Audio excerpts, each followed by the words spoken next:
ومن شر حاسد اذا حسد او د شر د حسد کوونکی نه کله چې حسد ښکارا کی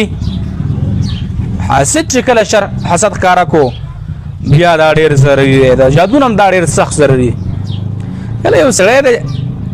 بچا باندې نعمت پیرزونه حسد څه ته وي تمنا زوال نعمت الله تمنا کول د زوال د نعمت د الله تعالی مثال په تور باندې بنده دی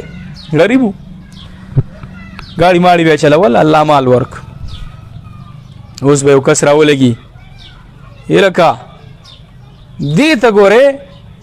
دې د مال د کوم ځای پیدا او خبره بس شروع کی او ارمان او تمنا دی چې دا بیا الله غریب کې یلکا نو کله غریب شو او سبب استا ګیټ ته ولاړی تا نه به غواړي پرې دا الله دې ته ورکړې شکر په وباسه تا نه خو نه غواړي کنه نه دا نشته بس دا تمنا کوي چې بس الله دې دې نه واخلینو الله دې واخلینو یلکا ما دې کده څه کار وشي خیر کار به سره کوي نو دا برا شو بدري د پوس به وکړه لګا کار څنګه شو نو بل هم کلاړی کنه پویږي پیدا خو بدل کې څه شته وای چیرې بس کار خراب او بخان دی راځي هغه توتی بشان یا میګي بدمعش شان برتم دي ستا او بخان دی هغه کار نه دی شه یره که ظالما دې سړی کار نو شو ته څه ملاوي شو یا دې سړی کار وشو نو ته په څه راخه پکېږي الله ورکړه تعالی نه درکړې نه ولې دې ورکړې دای مستحق دی ته په ولې خپه کېږي دا کارونه زموږ دې پښتنو کې دا کارونه دا خبره ځین کې واچوي والله موږ د سې علاقې دې داسې زینمو لیدلی مشهور واقعات هغه باچا په سفر کې روانو یو باغ ته ورغی باغ ته د انارو باغ ته کې شوی دی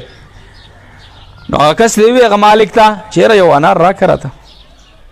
هغه چې انار راکټ کو نیم انار دې لپاره داسې نه چور کو شربت یو کو ګلاس ته جوړ هغه چور کو تند ما ده مور شوګه خېټه مړه شو سوچو کو چې لکه په نیم انار باندې زمور شوم یو ګلاس شربت دی باندې چې ټیک سو لګي دا خو ډېره فائدہ وي هغه د نیت لکړې نه وته وی چې یو بل انار راکا نو پورا انار نه نیم ګلاس شربت جوړ نیت دومره بیکاره او دومره زر اثر کوي چې نیت دې خراب شو بد نیت شوي الله دې کارونه ورانه یلکه تاسو ته پته نشته ولې تاسو په دې کې ولې کم کار نه شوي اخر کوئی کوي بد نیتی چې کم دی رواني چې نه ودرې سوچ کاوس ډېر په نو ورزم بد نیتی دا روغ باغونه چې کم دی دا وچي بد نیتی رواني وبوي رواني یلکه رواني د الله رواني کړي ته چې شي دا کجکونه وتک دی یره مزي به او زما بوبه او محتاج بچاته نه الله بندا دا چې الله رواني کړی دي ډیر پر رواني کړی دي چې پلان کې به حق دی هغه به حق دی دا هغه به حق دی ته پر دې حق دان تراته مستنه به خدای الله وچی کنه دا شي نه پکار بدنیتی نه دا پکار ډیر کړه د دې وشي یله کې وسره د لاس کاله مهنت کړي دا غیر مهنت د وجه الله د سلا ورکی کاروبار روان شي بل گاونډي را پاتې دای په پیرزونی خبري شروع کی یله دا چې کوم دی پردې مال یو خو پردې حق یله کنه ته شارعي الله رسولي ته زما بارک لګي سوچ کې هغه څنګه خوره یو څو دغه بل څه کې نو الله بنده ته الله مال ورکړي ته به څه لدا کې ولې په دې باندې سوځي نه سوځي د ندي پکا نو څه کېږي هغه ته خوستا تکلیف نه رسیږي الله پتا باندې هغه نعمتونه ټول بند دی وجنا حدیث کې راځي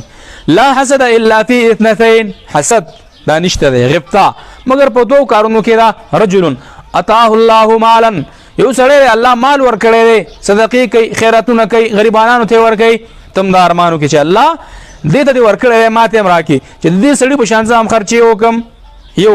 ته ارمان شي کولای تمنا سینه شي کولای چې الله دې نه واخلې ماته راکي چینش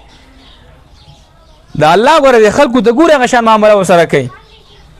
یلکه وې دنیا کې چې څومره غریبانان دي دا چې غریبانان شوي دا د خپل نیتونو والی بل چا پیرزونه زمونږ یو نږدې رشتہ دار دی هغه دا ارمان کوي چې ما ته الله مال راکو کنه زبر پلانکی سره د څه وکم ما د ورځ خاندې ما چې ستا دا ارمانی کنه د قشان بټاټ کې بوګه ګرځي او بوی بدن خوشي او خلک نفرت کوي سوچ بدل کا دا سوچ وکا مال الله مال راکو ما سره چې چا ظلم کړی هغه سره خېګړه کوم یتیمانو سره مرسته کوم غریبانو سره مرسته کوم د چا په کور کې څه نشته کمې را ور کوم ته ګور الله درکې کنه درکې حدیث کې راځي انا عند الظن عبد بي اذا ذكرني الله وی بنده سره هغه شان معامله کوم کوم چې د دې نیت وي چې په الله باندې د نیت خو الله به سره معامله کوي الله باندې د نیت بد شو الله به سره هغه شان معامله کوي ولی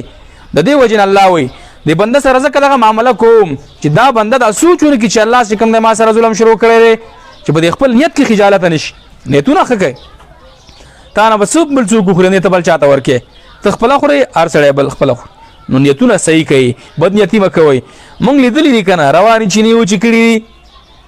روان خسته باغونه دا و چوي دا مکوي ومن شر حاسد اذا حسد او د شر د حسد کون کې نکله چې حسد خار کړي الله وی دې نه پناه وغواړي